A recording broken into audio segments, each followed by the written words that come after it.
السلام عليكم ورحمة الله. مرحبا أيها التلاميذ الأعزاء في درس جديد من دروس مادة التربية الإسلامية للأولى بكالوريا. درسنا اليوم بحول الله وقوته يندرج ضمن مدخل القسط بعنوان حق الغير، العفة والحياء.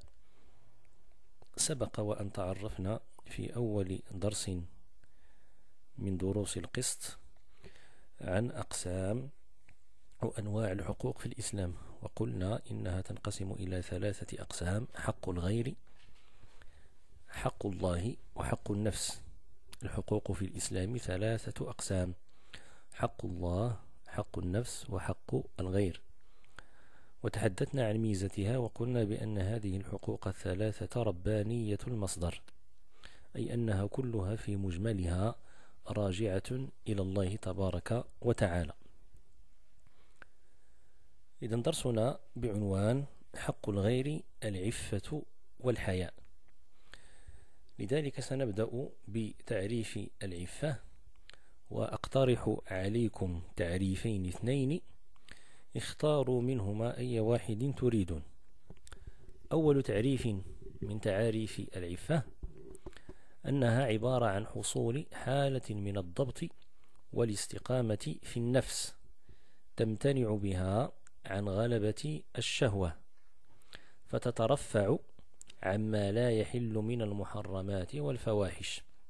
إذن العفة هو ذلك الانضباط النفسي وتلك الاستقامة النفسية التي تجعل المرء يمتنع عن اتباع الشهوة، فيسمو ويتعالى عن كل ما لا يحل من المحرمات والفواحش. التعريف الثاني، وهو مختصر مقارنة بالأول: نفور النفس من فاسد القول والعمل تقربا إلى الله تعالى. المقصود بالنفور أي الهروب والابتعاد، ابتعاد النفس من القول الفاسد والعمل الفاسد. لماذا هذا الابتعاد والهروب؟ تقربا وخوفا من الله تبارك وتعالى. هذا بالنسبة لمفهوم العفة. ننتقل بعد ذلك لتجليات العفة، بمعنى مظاهرها، أين تظهر هذه العفة؟ فهي تنقسم إلى قسمين: هناك عفة عن المحارم، وعندنا عفة عن المآثم.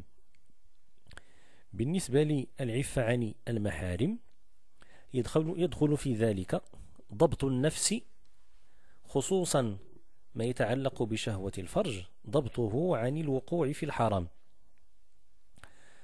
وطبعا فاحشة الزنا لا تأتي هكذا وليدة الصدفة، إنما تتسبب فيها بعض الأمور التي يسميها العلماء مقدمات الزنا.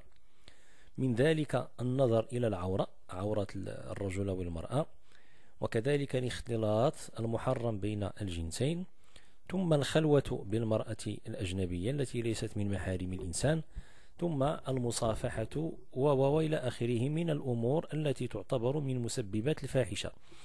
إذن فأول تجلي من تجليات العفة عن المحارم ضبط الفرج.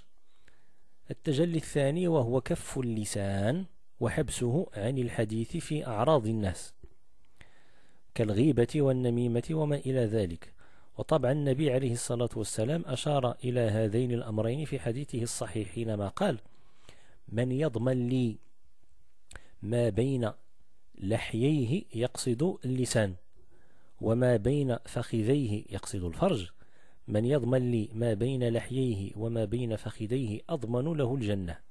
فمن تجليات العفة ضبط الفرج وضبط اللسان. بالنسبة للعفة عن المآثم، ويكون ذلك من خلال التنزه عن الطمع، يعني الابتعاد عنه، وكذلك عدم السعي إلى ما في أيدي الناس، لأن هذا يورث الإنسان الذل والهوان.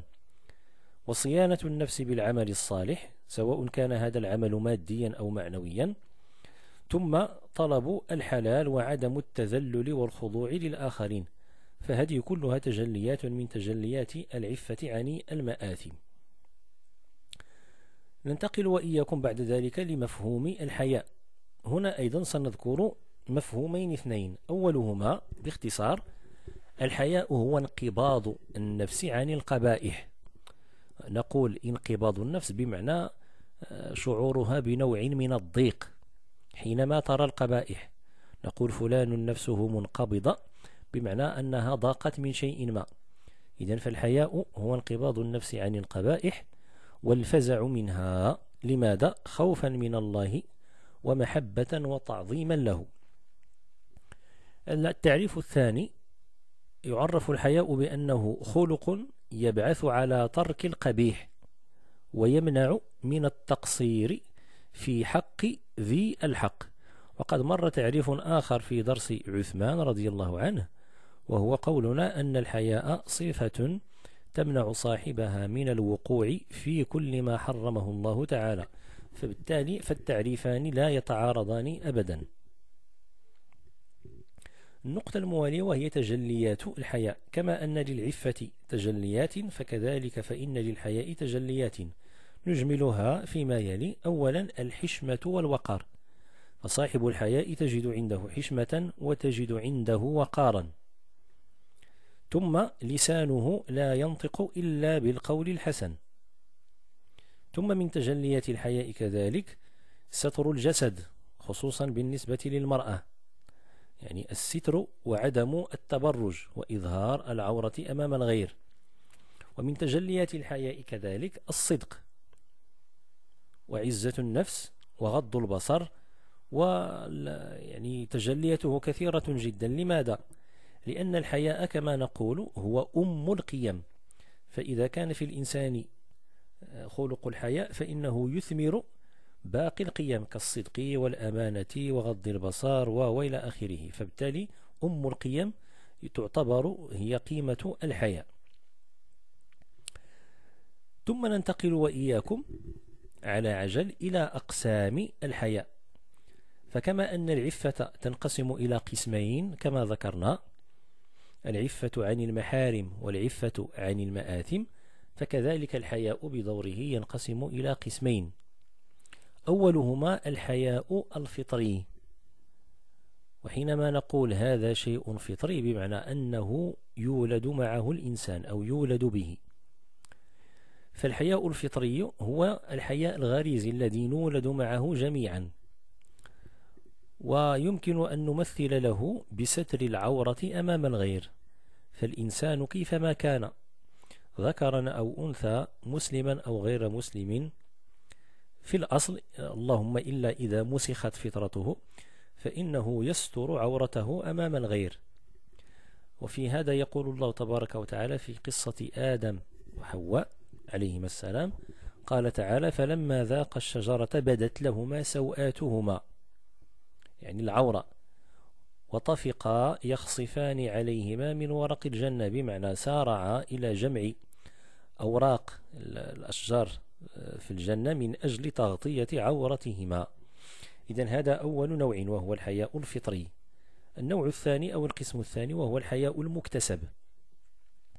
وهذا الحياء يأتي من خلال تعلم الإنسان واكتسابه. فحينما يتعلم الإنسان أن هذا الفعل محرم فيتركه حياء لله تعالى، فذلك الحياء نقول بأنه حياء مكتسب. والتفاضل بين الناس ليس بالحياء الفطري، فجميع البشر متساوون فيه، إنما مقياس الأفضلية يكون بالحياء المكتسب. بالنسبة للمهمة الموالية سنخصصها للحديث عن العلاقة بين الحياء والعفة. فالعفة أيها التلاميذ الأعزاء والحياء خلقان متلازمان، يعني أنهما مترابطان تجمعهما علاقة تكامل وانسجام. وهذا يظهر من خلال مجموعة من الأمور سنجملها في 4 نقاط. أولا الحياء أساس العفة، والعفة ثمرة ونتيجة للحياء، وهذا قلنا قبل قليل حينما قلنا بأن الحياء هو أم القيم، وبالتالي سينتج لنا قيمة العفة. فلذلك قلنا العفة أساس أو عفوا الحياء هو أساس العفة، والعفة إنما هي نتيجة وثمرة لهذا الحياء.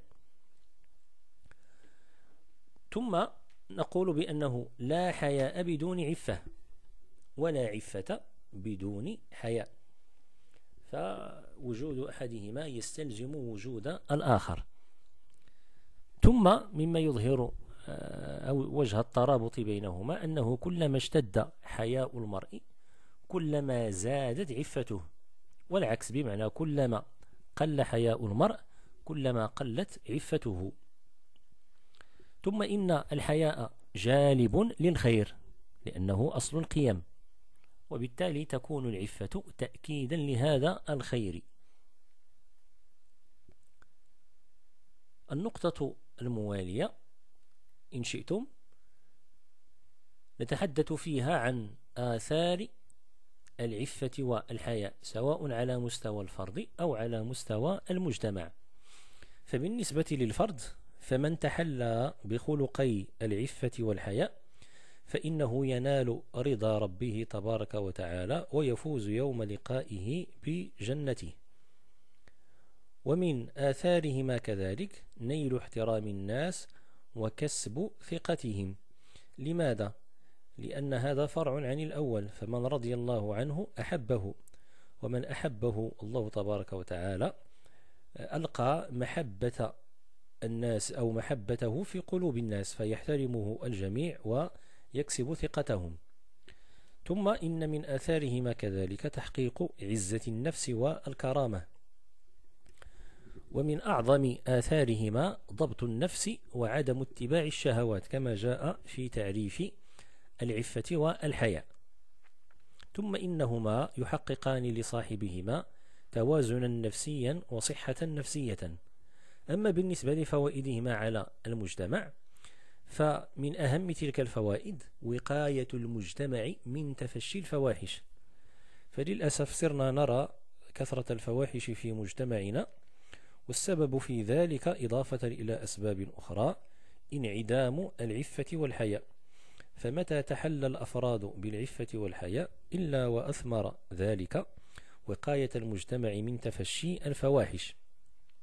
هذه الفواحش والعياذ بالله انتشارها أدى إلى ظهور الكثير من الأمراض كالسيدا وغيرها، وبالتالي فإن تحلي الأفراد بالقيمتين يؤدي إلى خلو المجتمع من الأمراض التي يسببها الانحراف والزنا، وهذا يؤدي كذلك إلى المحافظة على استقرار الأسر مما ينتج استقرار المجتمع، إضافة لحفظ وصيانة أعراض الناس وشرفهم.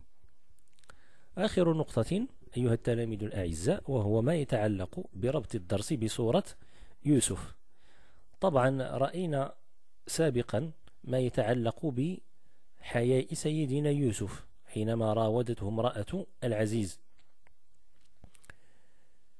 فتقريبا تتكرر الأمثلة نفسها هنا، فنلحظ أن سورة يوسف ورد فيها ما يتعلق بحياء وعفة سيدنا يوسف حينما رفض الاستجابة لمراودة امرأة العزيز، ثم حينما اتهمته وأراد سيدنا يوسف أن يدافع عن نفسه قال هي راودتني عن نفسي.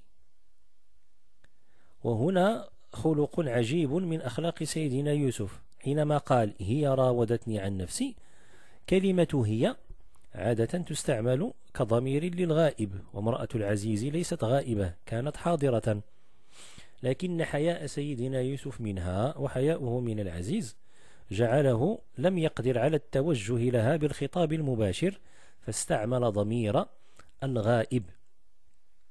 إذن هذا أيها الأحبة الكرام ما يتعلق بدرس العفة والحياء، وإلى درس آخر إن شاء الله تعالى أستودعكم الله، والسلام عليكم ورحمة الله تعالى وبركاته.